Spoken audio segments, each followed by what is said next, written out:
I mean, Ted and I had some of the funniest times ever because we were in bed together so much.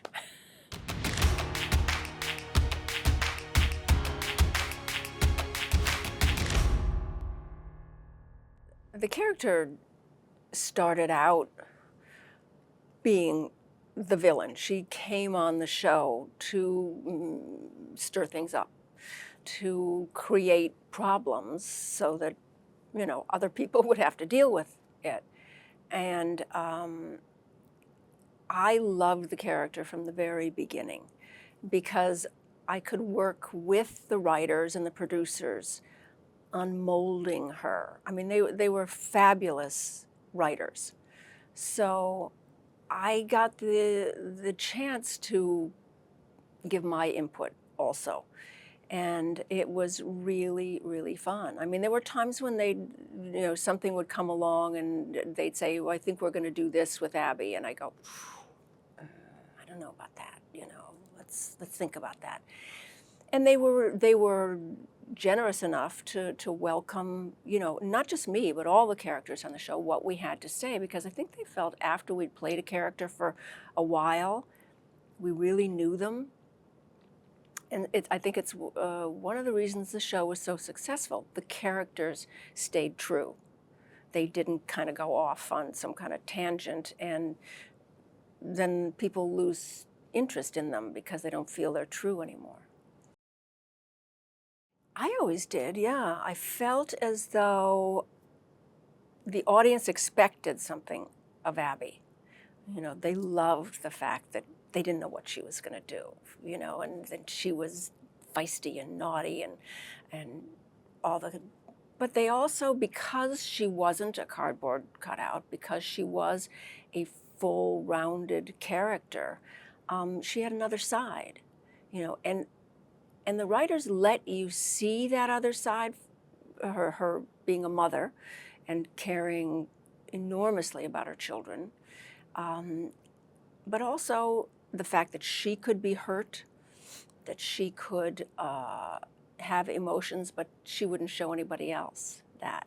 I'd have scenes all by myself where Abby would cry or be mad or hurt, but they were always by herself because her facade to the outside world was, marble. I mean, I think that she was glamorous, but she did it all. And that was the era when women wanted to do it all. They wanted to be a mother, they wanted to work, they wanted to be a wife, they wanted it all. So, and she had it all. And I think women particularly, loved that. They looked at her as a role model. You'd say, well, she was kind of naughty. And they'd say, well, they didn't care about that. She got to do stuff they would never get to do in real life, but they admired her spunk. No, it did weigh on me. I took it very seriously. I took it seriously in my personal life too, because what happens is people kind of don't see the distinction sometimes. So your personal life, they think you're like the character. And I was always very political. I was always involved in the environment and charitable things, a lot of things. And I really felt a responsibility to know what I was talking about when I talked about those things, because people listened and people were influenced by what I had to say. And I didn't want to say things that I didn't know were true and that I didn't really believe deeply in. So I did take it seriously, and it was a lot of work at the time, knowing about a lot of political things and all that I wouldn't otherwise have known about.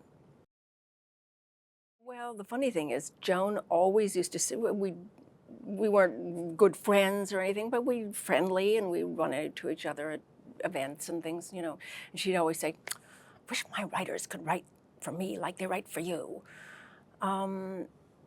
because she saw that her character was much more one-dimensional than my character was. And that was just there were two different styles of show. Our show was much more based on reality, and I think it was one of the reasons it was lasted so long, is that people could identify with it. I think on Dynasty, people didn't identify with it. They liked to watch the characters, but they didn't identify with them.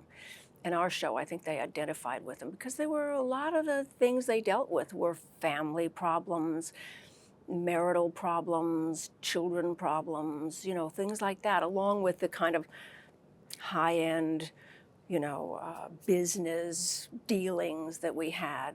It was always based in that reality, and David Jacobs always made sure that it stayed like that. And I think it's one of the reasons that people still watch it over and over and over again. During any era in television, everybody goes to the same events and parties and, network things that they have. And so, you do. And everybody's kind of like rooting for the other ones because you become friendly, you don't root for the show that's opposite you. But, the other shows that are on, you do, because you want everybody to be successful. You know what? David Jacobs said to me when I came on the show, he said, don't plan on anybody sitting with you at lunch. And I thought, what is he talking about? It didn't come to be because the other actors on the show were actors. They weren't stars. Do you know what I mean? Or they didn't perceive themselves as stars. So I think everyone was happy that the show was successful. And every time, the ratings came in and there were many years that it was #1 in the ratings. Everyone was just thrilled. So no, they didn't ostracize me.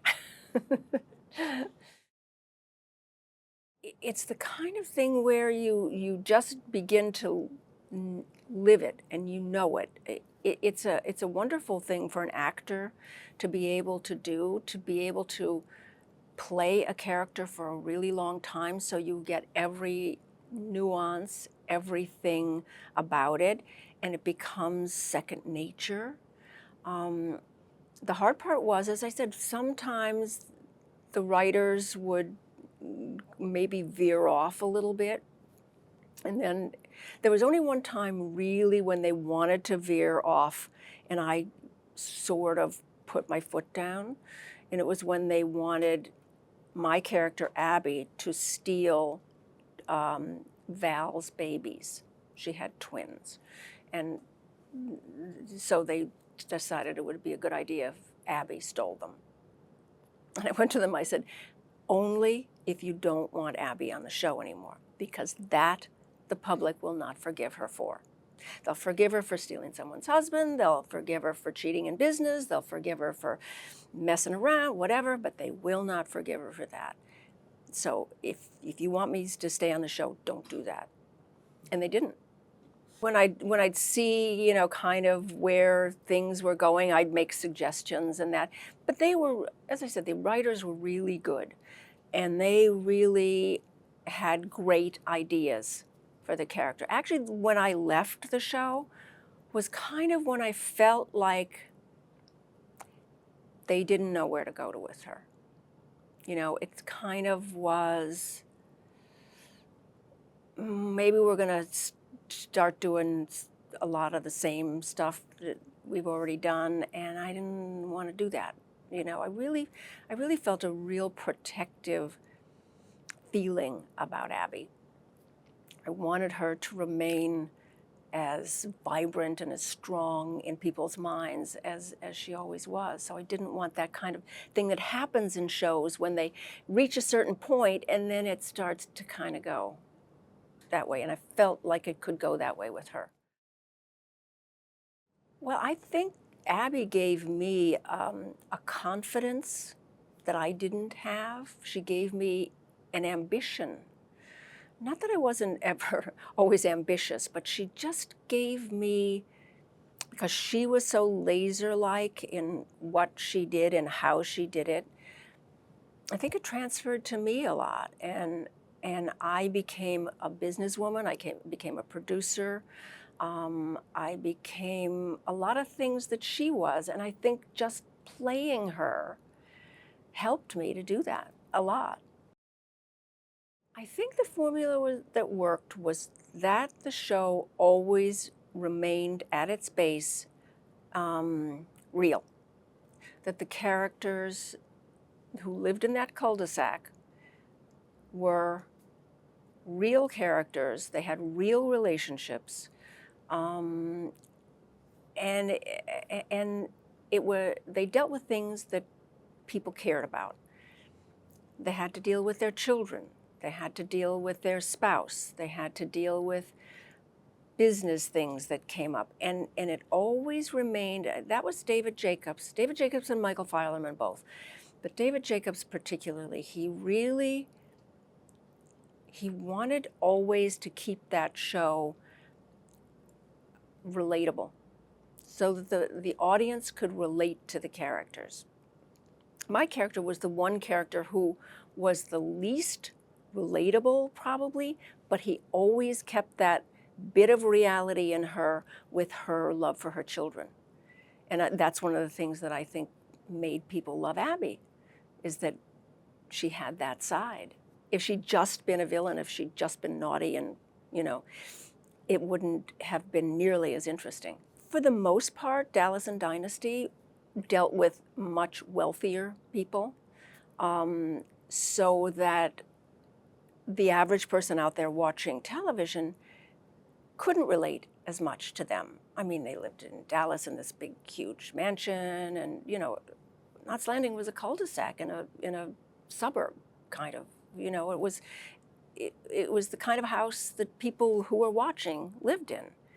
And Dynasty, the same thing. It was all about. And when I came on the show, I was the sister of Karen's husband, and worked in the used car lot. I was the bookkeeper. And I did feel that with the show, it needed a little bit of that glamour. That it was, I thought, not a good idea to have people come home from work, sit down, watch television, and watch people in a used car lot.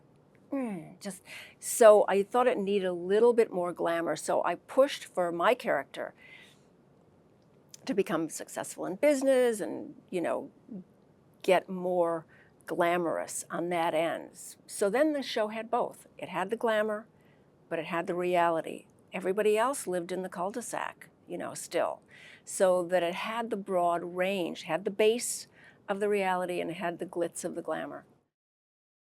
I think there really was value. I mean, you're right. Alcoholism was a big storyline for a long time.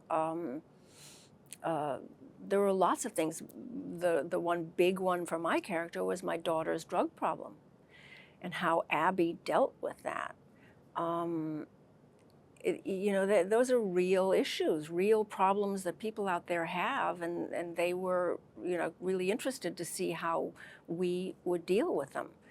And particularly how Abby, I think, would deal with it, because it was like something that you wouldn't expect her to have to deal with. There was no tricking somebody in business. There was no funny business. She had to deal with it. I mean, she had to really, and you know, the thing that she loved most in the world, her child, was in trouble, you know, and you saw her animal instincts there. And I think, you know, there are a lot of things like that that the show dealt with. And again, another reason why people were drawn to it. People talk to me a lot about that drug problem. That was a big favorite of a lot of the audience. And you're right, you know, she couldn't control what was happening to her daughter, but she ended up controlling it. She ended up taking charge and dealing with it, and, you know, helping her daughter. I never liked the term soap. I thought it was a nighttime drama. You know, I've always thought the soaps were kind of the daytime shows, and those are dramas too. That's kind of unfair, but it was because they were the advertisers were soap, you know, in the very beginning when they were on. So that's how that name came to be. But I think our shows were nighttime dramas, serial dramas. And when Knots was first on the air, it wasn't a serial. It was an episodic show, which each episode had its beginning, middle, and end, even though it was the same characters. So it's actually one of the things when my character came on, they started serializing it a little more, and then it ended up being a total serial. When you leave things hanging at the end of the show, then people come back the next week to see what happens. So if you tie it up each week, you have less curiosity of people coming back. Even though they might like the characters, you know, the situations, to leave them hanging was a good idea. I think it is a good training ground. I think one can stay on there too long, and it's a whole, how can I say, style of acting, because it's just got to come off the top of your head every day, that if you want to do other things, is not so good. When I first started out, though, I did a soap called The Secret Storm. I played Rocket. That's the name of my character, Rocket. She didn't have any other name. That was her name. And then I did Love is a Many Splendid Thing, and I played a nun. So, but the nice thing for me back then was I was studying at the time in New York, acting. So I got to study and do a show at the same time. That's a very unusual thing. That doesn't usually happen when you're, you know, doing a show. So that was really nice. But I think it is a very, very good training, and many, you know, really well-known actors have come out of soaps. People said, like on Knots, oh, isn't it hard to memorize your lines? I said, no, not after doing a soap where you'd have to learn 40 pages a day. You know, it wasn't hard at all. One of the things that I used to do is I used to, when I go over the lines and that, I would sing them.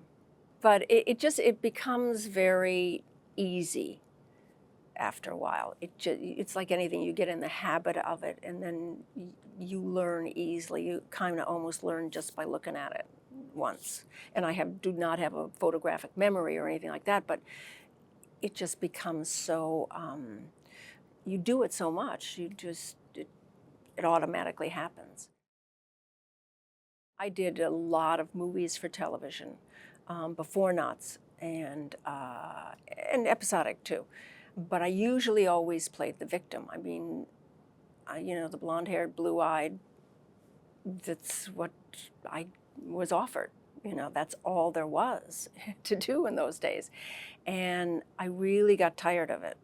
You know, playing the goody two-shoes all the time was not a lot of fun. That's why when I saw this role on Knots Landing, I told my agents, go for it. And they actually didn't want to see me because I knew one of the producers. And he said, oh, I know Donna. She doesn't have to come in and read for us. And I thought, no. They don't know me because they don't know that I can do that. And so I insisted that I come in and read for them. Yay! With the writers again, you know, with what they give you to do. And I think showing a vulnerability in that character that you hate, in that character that does naughty things, that does bad things, that isn't always honest, you know, when she does those kind of things, you know that there's a vulnerability in her that you see sometimes. And that above all, she cares about her kids. You know, that puts a base in her that allows you to like her. It allows the audience to like her. Otherwise, you'd have to say, well, she does all those bad things. How can I like her? You know, the acting process is different for every actor. But I really like to know the lines, but nothing else. And one of my favorite actors on the show was Bill Devane, because you never knew what he was going to do. He's an amazing actor, but you'd be thinking, okay, we'll be sitting here, you know, talking in the scene, and all of a sudden he'd be laying on the floor. And that's the way he was going to do the scene. And you go, okay, I got to adjust to that. It just made everything really fresh and really in the moment. So but every actor is different. I mean, with Ted and I, we worked together so much. We were like a well-oiled machine. It just worked, us working together. You know, neither one of us ever had to worry that the other one wasn't going to do what we needed. You know, it was a real pleasure on Knots to work with the actors that we had. We had some fabulous actors. All the cast was fabulous. You know, I did that show when I first came out here. It was the first show. Talk about a lucky girl. I came out here, although we shot up in Carmel, to play Misty for me, which was an amazing coup to get that. Then I came down to LA. I think I was here like 2 weeks, got The Good Life. And then it sold. People said to me, the first pilot you ever did sold? Oh. And I didn't realize at the time how lucky I was, how unusual that was. So it was, you know, it was a great time and it was fun. But I didn't really realize what I had at the time. You know, and I wish it would have gone on longer, because I really did enjoy it, and I enjoyed Larry Hagman. I mean, he was an amazing guy to work with. Before even The Good Life was I Dream of Jeannie. So he was basically a comedy actor at that point. You know, until he did Dallas, I don't think people really thought of him as a dramatic actor. He was just really, first of all, very talented. And second of all, just so much fun. You know, I mean, you know, there's the famous things about the days that he didn't talk out of Malibu, and we'd all go out to Malibu and go marching down the beach, and his wife, Mai, had created a spa in their house, jacuzzi kind of thing, and we'd all sit around in there. I mean, it was, you know, again, here I am, you know, just new to California, green as anything, and I'm out in Malibu, you know, with these great people. It was pretty amazing. But he's a great guy. I saw him just recently. I went to his birthday party just about 2 weeks ago. I mean, because we were this very naive husband and wife in The Good Life. And, you know, then to go from that to, it was just, you know, serendipitous and funny. And then, you know, on Knots, and he came to Knots Landing a couple of times. I never went to Dallas, but he came to Knots, and we had a storyline for a while, which was so fun. Just really, really fun, yeah. What made it fun? Him, you know, so when we did The Good Life, we had these like dressing rooms that were like boxes on the stage, and his His wife would decorate for him like a Moroccan tent. And she would bring, she was a wonderful cook, and she would bring in these wonderful lunches, and he'd always invite me to come in for lunch, and we'd sit around and have these incredible meals. And it was just like, I mean, it couldn't have been better. It couldn't have been a nicer way to be introduced to Hollywood. Wasn't always that good, but I mean, after that, yeah, the big awakening for me was after that beautiful experience. It was at the Gower Studios that we shot. And then that show went off the air and fine. And I had an audition there. And so I drove up to the gate, and the guard said, you know, you have to go park over across the street or something. I said, well, no, I just, 2 days ago, I had my own parking space right in the Nope. You don't work here anymore? You park over there. It was kind of like, oh, now I know what they're talking about with those stories about Hollywood. It can be cruel. Boy, there were so many. All my weddings. Probably, I mean, one of the ones that people seem to remember, and that I certainly remember, is where I found out my daughter was hiding drugs. And, you know, I actually broke down the bathroom door to get to her. You know, that was, it was pretty intense. Yeah. And I fortunately had the girl who played my daughter was wonderful, Tanya Crow. And for a young kid, she was just amazing. So it was really nice to be able to do that. But that was, you know, that was intense. There's so many though. I mean, God. Unfortunately, one would like to only have to do it once, but it isn't how it works. I mean, because you have to do it from different angles. You have to turn around and do the other person's shot, and, you know, and something technically goes wrong and you have to do it again. Just happens, you know. So you can't ever get into the thing of, this is so difficult and so intense, I only want to do it once. You can't, not in movies, not in television, because it just doesn't happen that way. You have to be willing to give yourself to it numerous times, you know, and you can't ever let up. You know, sometimes what happens is it gets better and more intense as you go along. You may think the first one was, oh, that was pretty good. And then when you have to do it again and again, it gets even better. So, you know, you kind of welcome being able to do it again. Well, every show is different, but it's not easy. It's not easy to come on a show as the guest star or the guest actor. It's hard because you don't know anybody. You know, you don't know the makeup people or the hair people.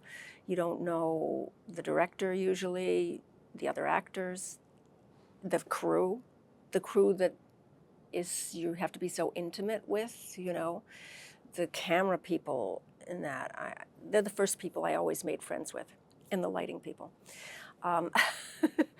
But it's very, very difficult because you can't know their rhythm, you know, until you've been there a few days, so the first day is always the most difficult. Most crews and actors and that try to make the guest person as comfortable as they can. They know what it feels like. They know it's hard. So they try to, you know, make it easy, because nobody wants to make it hard for you. So, but it is. But, you know, it's part of what you have to do. Well, I loved the fashion aspect of it. I mean, I actually spent usually at least one day a week shopping, because the costume designers would go out and shop and bring stuff in, but I was not I was real picky. So I would go and shop with them and go around the stores, and mostly to Neiman's. They spent some money on the clothes.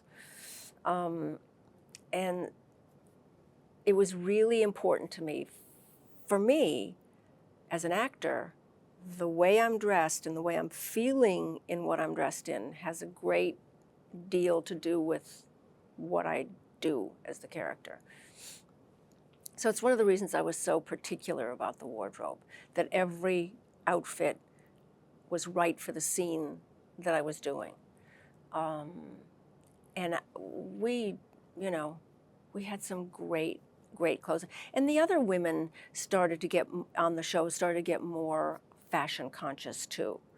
And Abby, of course, always was. And I had, you know, wore designer things all the time. And people really followed that fashion. And, you know, I mean, I think I was somewhat responsible for the shoulder pads, which I loved. I loved those shoulder pads.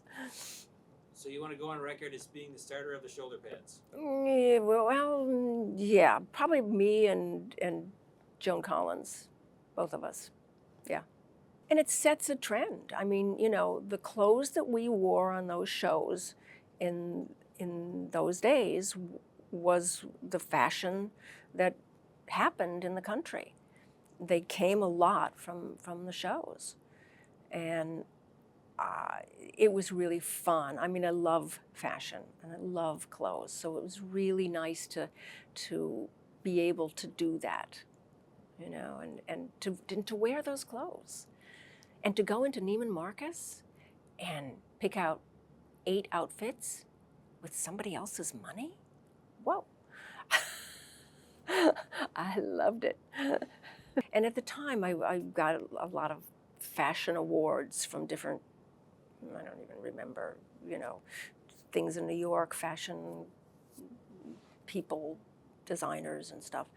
And designers were always trying to give me clothes to wear that they wanted me to wear, because they knew if they were seen on me, then people would want to get them. So, I mean, that was a nice thing too, that designers were offering you things, you know, wanting to give you clothes. And jewelry too. Not the big stuff though. The big stuff they put on you for the, you know, Emmys and then follow you around with a guard. It's difficult or easy depending on who you're with. Okay, there were some guys that, and I had, well, I was married 5 times on the show, let alone the other ones. But it would depend on who it was with. Some guys, it was just fun, really, really fun and funny. It was always, you know, it was funny. And then there were others who were a little serious about it, and that wasn't as much fun, you know. So you just, it depended on who you were with. What is serious about it? I knew you were going to ask me that. Not what you're thinking. Just that they didn't see the humor in it. Do you know what I mean? It was like very intense. It was difficult for them. It was, because it's technical, you know, to have just everything showing just right, not too much, and sometimes can be difficult. And some guys just don't get the humor in that. Others, like Ted, I mean, Ted and I had some of the funniest times ever, because we were in bed together so much.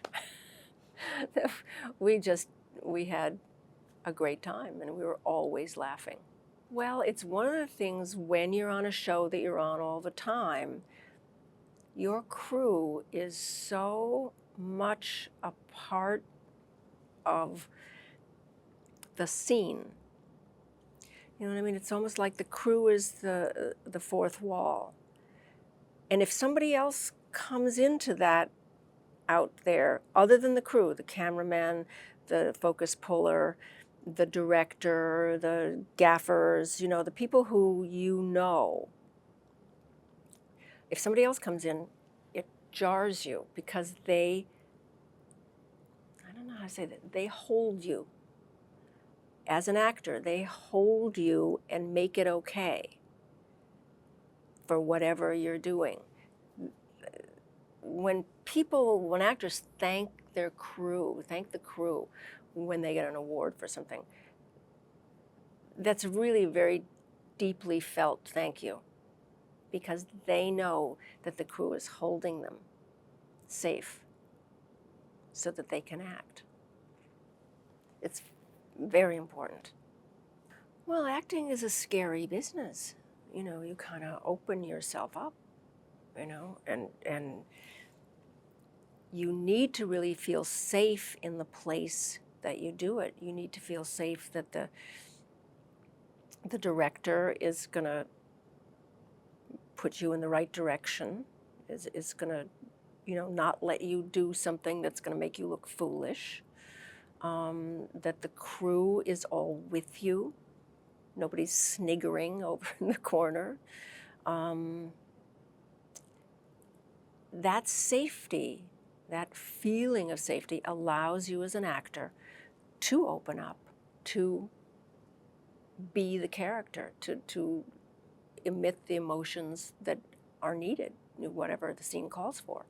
So safety for actors is tantamount. I mean, it's really, really important. And it's all unspoken, you know. On a set, the crews know that it's one of the reasons why experienced Hollywood crews are so divine to work with, because they know, they feel it all. And